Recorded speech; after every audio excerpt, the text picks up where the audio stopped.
اهم حاجه يا جماعه ناخد بالنا واحنا بنفك واحنا بنشيل. ادي المساطر اهي، مسطره 2 3 4 دي كل الشغل اللي فيها. لو واحده عشان نبقى صادقين معاكم بعدين يا باشمهندس، لو واحده من دولت فاصله بتفصل الشاشه كلها. لو واحده من دولت فاصله بتفصل الشاشه كلها يا جماعه. عشان بس في ناس هتكلم وهقول، واللي يزعل يزعل. في ناس تيجي تقول لك الشاشه دلوقتي ممكن تتكلف مثلا 1000 ونص او 2000 او ايا كان، بيقول لك هخليها لك 500 جنيه 700 جنيه بس وهغير لك طقم الليد. يا جماعه مش طقم الليد اللي بيتغير كله عشان تبقوا واخدين بالكم. لو جه ممكن يكون ضمير مش كويس يروح عامل هنا اضاءه لمبه لحمها مكان دي خلاص هتنور معاك بس هتديك بقع وتبقى مقعه معاك. وخدوا بالكم من القصه دي كويس. احنا دلوقتي الراجل اهوت معانا بنفك قدامكم، هنفك الطقم كله وهنغيره كله ان شاء الله الرحمن بما يرضي الله. انا بقول لكم الحاجه زي ما حضراتكم شايفين. تمام.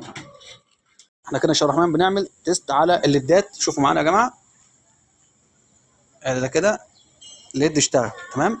نجرب التاني يا باشمهندس. التاني زي ما حضراتكم شايفين راكن وبايظ بالسلامه. التالت نفس الحوار بايظ. مش على خير شغال. احنا كده عندنا مسطرتين شغالين ومسطرتين بايظين. ما ينفعش وقت انا لازم اغير الطقم كله. عشان كده بقول لكم خدوا بالكم احنا بنوعي الناس وربنا ولا هو اعلم. خليكم معايا ان شاء الله الرحمن هنكمل وفي الاخر خالص هقول لكم كل الاعطال في المقبل ان شاء الله الرحمن في الفيديو كامل. الله اكبر لازم تيجي معايا. لا لازم تيجي انت معايا بس.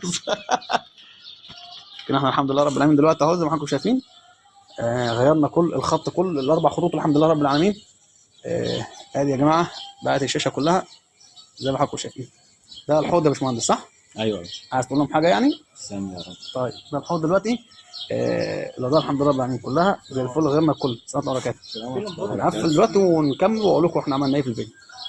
الحمد لله رب العالمين. ده يا جماعه كده ده خلاص النهايه بتاعت الجهاز الحمد لله بعد ما فكينا الليد وغيرناه وغيرنا كل حاجه بفضل الله رب العالمين.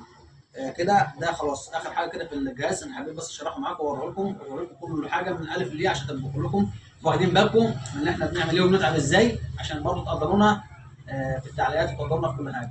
لو عجبك الفيديو سمعنا الصلاه على النبي.